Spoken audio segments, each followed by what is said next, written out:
Nepal resmi memiliki Perdana Menteri baru usai gejolak politik yang memicu kerusuhan besar di ibu kota. Mantan Ketua Mahkamah Agung Susila Karki dilantik sebagai Perdana Menteri sementara.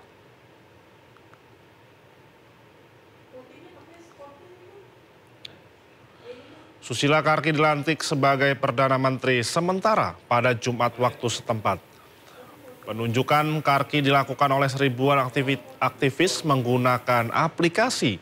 Karki ditunjuk setelah 2 hari negosiasi intensif antara Panglima Angkatan Darat Jenderal Ashok Raj Sikdel dan Presiden Nepal Ramchandra Paudel.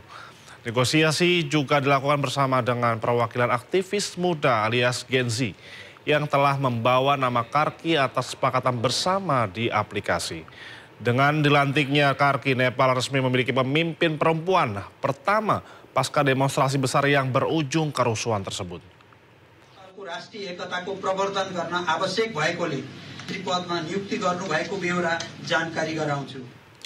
Otoritas penerbangan sipil mengumumkan bahwa Bandara Internasional Tribhuvan, Kathmandu, Nepal telah melanjutkan penerbangan internasional reguler. Pihak berwenang menyatakan situasi keamanan di Kathmandu secara bertahap kembali normal menyusul kericuhan maut yang terjadi beberapa waktu lalu. Hal tersebut menjadi pertimbangan dibukanya kembali rencana Tribhuvan Kathmandu. Hal ini terjadi usai militer Nepal mengambil alih tanggung jawab keamanan negara setelah kerusuhan massal. Pembukaan penerbangan internasional ini memungkinkan warga Nepal yang berada di luar negeri bisa kembali ke Nepal setelah penutupan bandara selama 2 hari.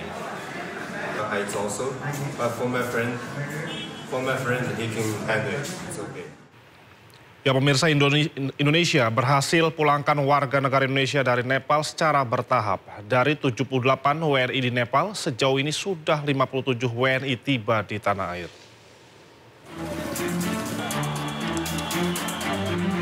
Krisis politik usai unjuk rasa besar-besaran anti pemerintah di Nepal membuat warga negara asing khawatir akan keselamatannya. Pemerintah Indonesia pun secara bertahap memulangkan warga negaranya dari pusaran konflik. Sejauh ini sudah 57 warga negara Indonesia tiba di tanah air. Kepulangan WNI dilakukan secara bertahap. Sehingga total ada 57 warga negara kita yang dapat kita pulangkan ya per tanggal 13 hari ini, waktu malam hari nanti. Kemudian masih tersisa 21, ya rencananya besok 17 akan kembali pulang, tanggal 15 ada 2 dan tanggal 18 ada 2. Jadi total insya Allah pada tanggal 18 September seluruh warga negara Indonesia yang melakukan kunjungan singkat ya, dapat kembali pulang ke Indonesia. Sementara Direktur Perlindungan WNI Kementerian Luar Negeri menambahkan, WNI yang sudah menetap di Nepal memilih bertahan karena kondisinya semakin kondusif. Tim Liputan iNews melaporkan. Wisata Kota Tua, Jakarta masih menjadi pilihan destinasi para wisatawan untuk berlibur. Informasi selengkapnya usai jeda.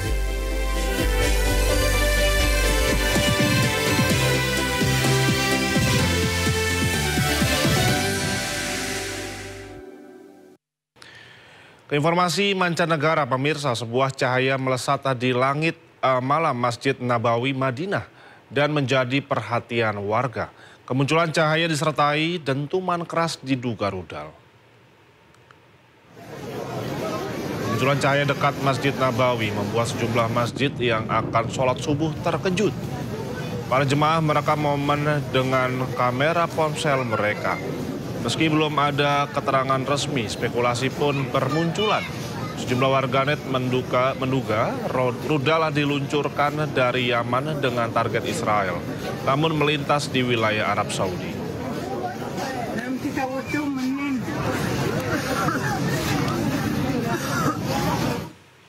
Tentara Republik Indonesia terpilih membantu penyaluran makanan di tengah gempuran rudal Israel di Gaza. Operasi kemanusiaan ini mengirimkan perlengkapan logistik dan total 91,4 ton sejak 17 Agustus lalu.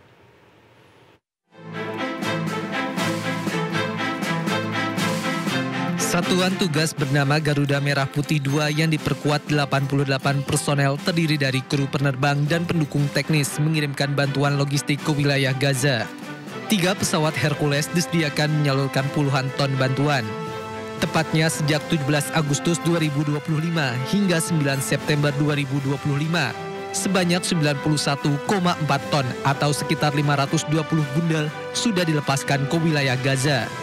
Sebagai bagian dari penugasan akhir, perlengkapan logistik airdropping berupa 1.286 unit payung udara dan 40 bundel resmi dihibahkan kepada pihak Mesir dan Basnas di Es Cairo Airbase. Hibah ini menjadi kontribusi nyata pemerintah Indonesia dalam memperkuat bantuan kemanusiaan bagi rakyat Palestina melalui Mesir. Kehadiran para TNI ini mendukung diplomasi internasional Indonesia yang mendukung Palestina tidak hanya di forum melainkan di garis depan misi kemanusiaan global. Rencananya Satgas Garuda Merah Putih II akan tiba pulang ke Indonesia pada 13 September 2025. Sementara itu, 23 kapal Tunisia akan bergabung dengan Maghrib Sumut Flotilla untuk melaksanakan misi kemanusiaan di Gaza. 72 orang perwakilan dari Tunisia turut berpartisipasi, mulai dari aktivis, anggota parlemen, serta jurnalis.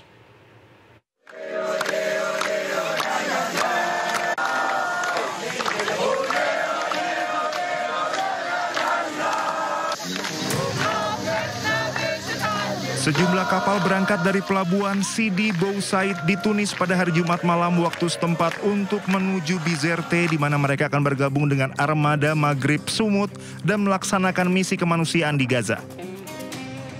Para pendukung nampak merayakan dengan nyanyian dan suar, sementara para relawan dan aktivis menyiapkan perlengkapan sebelum berangkat. Kapal polisi terlihat berpatroli di perairan untuk memastikan keselamatan kapal. 23 kapal Tunisia akan bergabung dengan armada Maghrib Sumut yang akan berkumpul di Bizerte bersama kapal-kapal dari Spanyol dan berkoordinasi dengan kapal-kapal dari Italia dan Yunani untuk menyeberangi Laut Tengah menuju Gaza. 23 kapal Tunisia akan bergabung dengan armada Maghrib Sumut yang akan berkumpul di Bizerte bersama kapal-kapal dari Spanyol dan berkoordinasi dengan kapal-kapal dari Italia dan Yunani untuk menyeberangi Laut Tengah menuju Gaza. 72 delegasi Tunisia akan berpartisipasi termasuk aktivis, anggota parlemen, dan jurnalis dari berbagai negara. Proyek ini merupakan bagian dari upaya berkelanjutan untuk menembus blokade laut Israel yang diberlakukan Israel dan mengirimkan pasokan bagi warga sipil Gaza yang disebut Global Sumut Flotilla. Sekitar 20 kapal berlayar dari pelabuhan Sidi Bou Said pada Kamis pagi menuju Bizerte, Sekitar 20 kapal berlayar dari pelabuhan Sidi Bou Said pada Kamis pagi menuju Bizerte bergabung dengan 10 kapal lain dari Spanyol yang telah tiba sebelumnya di pelabuhan tersebut. Emir Qatar Sheikh Tamim bin Hamad Al Thani memimpin doa pemakaman para korban tewas dalam serangan Zionis Israel ke kota Doha. Emir Qatar memimpin doa bersama para pelayat di samping jenazah yang ditutupi bendera Palestina dan Qatar di Masjid Mohammed bin Abdul Wahab. Setelah sholat jenazah, para korban akan dimakamkan di pemakaman Meshaimer. Pasca serangan Zionis Israel, pihak Hamas mengkonfirmasi bahwa pejabat senior mereka selamat namun melaporkan kematian 4 anggota dan 1 anggota pasukan keamanan dalam negeri Qatar. Qatar mengecam serangan terhadap kediaman anggota Biro Politik Hamas dan menegaskan tidak akan menoleransi pelanggaran kedaulatan dan keamanan negara.